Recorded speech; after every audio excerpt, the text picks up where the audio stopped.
Welcome back students. आज आपको एक बार फिर से स्वागत है। सब्सक्राइब कर लीजिए अलौकिक एचडी पॉइंट और साथ ही साथ बेल आइकन भी प्रेस कर लीजिए ताकि आपको टाइम टू टाइम नोटिफिकेशन पहुंचता रहे। स्टूडेंट्स, क्या आपको पता है 3D और 3D शेप क्या होता है?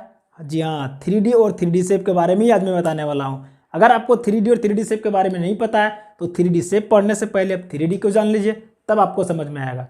आप में से कई लोगों ने से 3D मूवी अब जरूर देखे होंगे। आप कोई थिएटर में जाकर के 3D गूगल्स लगा करके और 3D मूवी का पूरे एंजॉय लेते होंगे, पूरे मजे से देखते होंगे। किस प्रकार का एक्शन होता है, किस प्रकार का बिल्डिंग होता है, किस प्रकार का सीनरीज होता है, ये सारा कुछ बड़ी इंजॉय से आप देखते होंगे। तो ये इंजॉयमेंट अगर आप लगा देते हैं 3D शेप में, तो जिस तरह से मूवी देखने में आपको इंजॉयमेंट हो रहा है उसी प्रकार से इंजॉय होगा आपको 3D शेप में। तो आइए हम लोग जो आज पढ़ने वाले हैं वो 3D शेप पढ़ने वाले हैं, 3D मूवी नहीं पढ़ने वाले हैं। तो 3D शेप के बारे में जानते हैं, तो आइए देखते हैं। फ्रेंड, 3D शेप में से आज हम लोग क्यूबॉइड के बारे में पढ़ते हैं, जिसको हिंदी में बोलते हैं घनाभ। स्टूडेंट्स, ये हम लोग एकदम ट्रिकी विथ कॉन्सेप्ट पढ़ेंगे, बट आप वीडियो को अंत तक देखिए, एकदम स्किप मत कीजिए। अगर स्किप करते हैं तो मिस कर जाइएगा। देखिए, ये 3D शेप जो है एक सॉलिड से बना हुआ है। अब ये किस प्रकार से बना हुआ है ये थोड़ा हम लोग जान लेते हैं। इसका डिफाइन होता है, ये solid bounded by 6 rectangular faces is called या क्यूबॉइड। ये क्यूबॉइड से होता है, जिससे बात कर रहे हैं यहाँ पर 6 फेसेस का। तो स्टूडेंट्स, ये देखिए मैं आपके लिए एक क्यूबॉइड बना करके लाया हूँ। इससे हम लोग समझने का कोशिश करेंगे कि ये क्यूबॉइड जो कैसे बना है 6 फेसेस से। देखिएगा, ये 6 फेसेस का बात कर रहा हूँ तो मतलब है कि एक नीचे जिस पर मैं हाथ पर रखा हूँ ये नीचे आपका 1 हो गया, 2 इधर हो गया, है ना।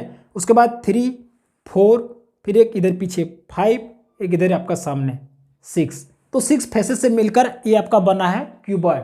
आपको ये समझ में आ गया। अब हम लोग आगे चलते हैं यहाँ पर वर्टिक्स। देखिएगा, इसमें वर्टिक्स का मतलब होता है शीर्ष। इसमें कितना शीर्ष है देखिएगा, जहाँ पे मैं मार्कर रख रहा हूँ ये आपका वर्टिक्स हो जाएगा। 1 2 3 4 5 6 7 8, यानी कि 8 वर्टिक्स, मतलब 8 कॉर्नर है इसमें। क्लियर?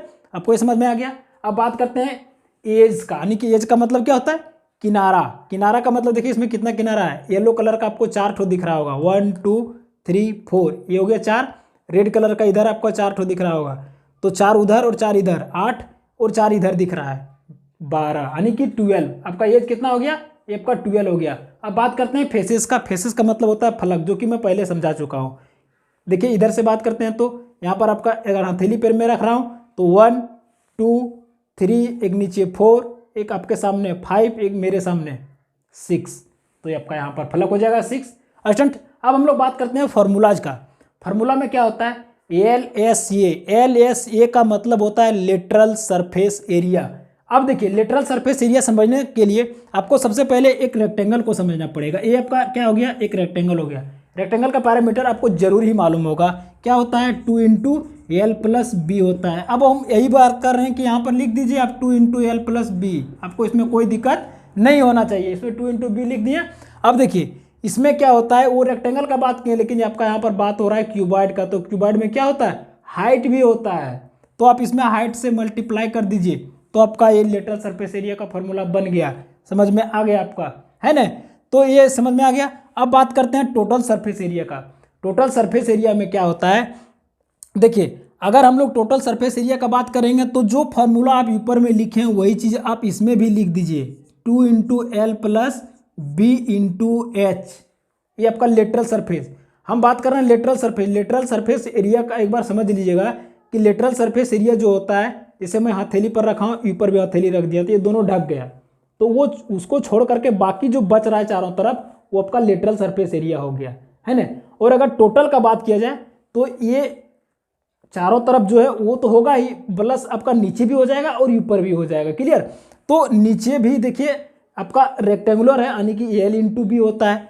इसमें क्या होता है, एक रेक्टेंगल में आपका यहाँ पर ये हो गया L × B, ये लंबाई गुने चौड़ाई होता है। तो यहाँ पर भी नीचे भी आपका लंबाई और चौड़ाई है, ऊपर में भी लंबाई और चौड़ाई है, मतलब 2 ठो लंबाई और चौड़ाई है।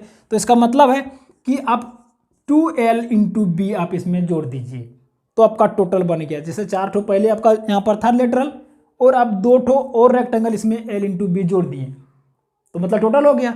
अब थोड़ा इसको सॉल्यूशन कर लीजिए। देखिएगा, सॉल्यूशन मैं यहाँ पर कर दे रहा हूँ, आपको समझ में अच्छी तरह से आ जाएगा। देखिए 2 × L+B × आपका H लिखा हुआ प्लस 2LB लिखा हुआ है। अब इसको क्या कीजिए, 2 और S से इंटू कीजिए। यहाँ पर क्या हो जाएगा आपका 2LH हो जाएगा, प्लस 2 आपका BH हो जाएगा, प्लस 2LB हो जाएगा। क्लियर। अब इसको 2 कॉमन ले लीजिए आप और अरेंज करके लिख दीजिए 2LB प्लस LH प्लस आपका क्या हो गया BH। अब चाहे तो इसे यहाँ पर भी सॉल्यूशन करके ला सकते हैं, नहीं तो बगल में सॉल्यूशन करके आप स्क्रीनशॉट ले लीजिए, आपको समझ में आ जाएगा। अब जो टोटल यहाँ पर निकल गया वहीं पर यहाँ पर आप लिख दीजिए, है ना। मैं यहाँ पर बगल में इक्वल करके लिख दे रहा हूँ 2 into LB plus LH plus BH, ये आपका टोटल सरफेस एरिया निकल गया। मतलब ये पूरे घनाभ का आपका क्षेत्रफल बाहर का निकल गया। अब समझ में आ गया होगा। देखिएगा अब बात करते हैं हम लोग डायगोनल का। डायगोनल में क्या होता है कि आप रेक्टेंगल का डायगोनल का बात कीजिए सबसे पहले ही। ये रेक्टेंगल का डायगोनल आपका ऐसा होता है। इसमें देखिए क्या होता है, यहाँ पर होता है L और यहाँ पर भी यहाँ होता है B। अब स्टूडेंट आपको रेक्टेंगल का प्रॉपर्टी भी मालूम होगा। रेक्टेंगल में क्या होता है कि प्रत्येक कोण जो होता है वो 90 डिग्री का होता है, मतलब ईच एंगल 90 डिग्री का होता है। देखिएगा जब डायगोनल इसमें हम रेक्टेंगल में बना दिए तो ये क्या बन गया, एक ट्राइंगल बन गया। ट्राइंगल बन गया इसका मतलब है कि ये आपका परपेंडिकुलर हो गया, ये आपका बेस हो गया, ये आपका हाइपोटेनस हो गया। और स्टूडेंट जब कोई समकोण त्रिभुज में या तो कोई राइट एंगल ट्राइंगल में आप हाइपोटेनस निकालते हैं तो हाइपोटेनस निकालने के लिए एक फार्मूला का यूज करते हैं आप। वो फार्मूला देखिए मैं यहाँ पर लिख रहा हूँ। H इक्वल टू क्या करते हैं आप P square plus B square लिखते हैं। बट आपके पास अभी क्या है, यहाँ पर अभी आपके पास है L और B है, तो आप क्या कीजिएगा H इक्वल टू आप लिखिएगा L square plus B square, ये रूट अंडर में होता है तो आप रूट अंडर यहाँ पर दे दीजिएगा L square plus B square. आपको समझ में आ गया। अब वही L square plus B square, अभी हम बात कर रहे हैं सिर्फ और सिर्फ रेक्टेंगल का, वही चीज़ आप यहाँ पर लिखिए, है ना, L square plus B square. लेकिन जब आ गए हम लोग यहाँ पर 3D शेप में, तो 3D शेप में हाइट भी जुड़ जाता है, हाइट भी हो जाता है। तो इसमें रेक्टेंगुलर बेस का यहाँ पर है तो ये नीचे वाला L square plus B square उसका रेक्टेंगल हो गया, बट इसमें एक हाइट भी लग गया। जब हाइट लग गया तो इसमें आप यहाँ पर हाइट को स्क्वायर कर दीजिए। तो ये आपको समझ में आ गया कि L square plus B square plus H square इसका क्या हो गया, डायगोनल हो गया। किसका, क्यूबॉइड का डायगोनल हो गया। आपको ये समझ में आ गया। अब बात करते हैं वॉल्यूम का। स्टूडेंट पहले वॉल्यूम समझ लीजिए कि वॉल्यूम होता क्या है। देखिएगा आप जिस तरह से मैं एक क्यूबॉइड बनाया हूँ उस प्रकार से जब आप घर में मतलब देखेंगे कोई फंक्शन होता है तो टीन में तेल लाया जाता है, ऑयल लाया जाता है ना, तो उस ऑयल जो होता है वो टीन में भरा होता है। तो टीन में जो भरा हुआ ऑयल होता है वो आपका वॉल्यूम होता है ना, पूरा अंदर से भरा हुआ था। तो वही वॉल्यूम को हम लोग कहते हैं यहाँ पर। इसमें अगर बात करें हम लोग क्यूबॉइड में, तो ये क्यूबॉइड में आपका वॉल्यूम क्या हो जाएगा, वही अंदर का पार्ट हो जाएगा। तो उसमें L इंटू बी तो रेक्टेंगल का होता है, जब इसमें हाइट भी जुड़ गया तो आपका L into B into H हो जाएगा। यानी कि यहाँ पर लिखेंगे L into B into H. Next है यूक्लिड्स फार्मूला। यूक्लिड्स फार्मूला का मतलब होता है, एक इसका फार्मूला होता है जो कि मैं यहाँ पर लिख रहा हूँ, F plus B equal to E plus 2। आप इससे चेक कर सकते हैं कि जो भी आपका वर्टेक्स ये जो फेस दिया हुआ वो करेक्ट है या इनकरेक्ट है।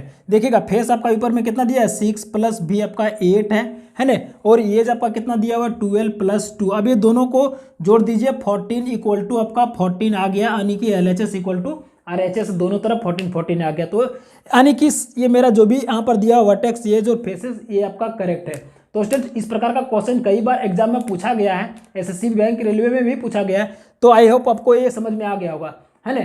आपको जो भी क्यूबॉइड में मैं आज इजीली तरीके से समझाया हूँ वो आपको अच्छी तरह समझ में आ गया होगा। अगर समझ में आ गया होगा तो लाइक शेयर सब्सक्राइब कीजिए और अधिक से अधिक लोगों तक फैलाइए, है ना, ताकि वो भी आसान भाषा में इसे समझ सके। और मैं इसी तरह से नेक्स्ट वीडियो में नेक्स्ट टॉपिक के साथ मिलता हूँ। तब तक के लिए आपको जय हिंद, जय भारत।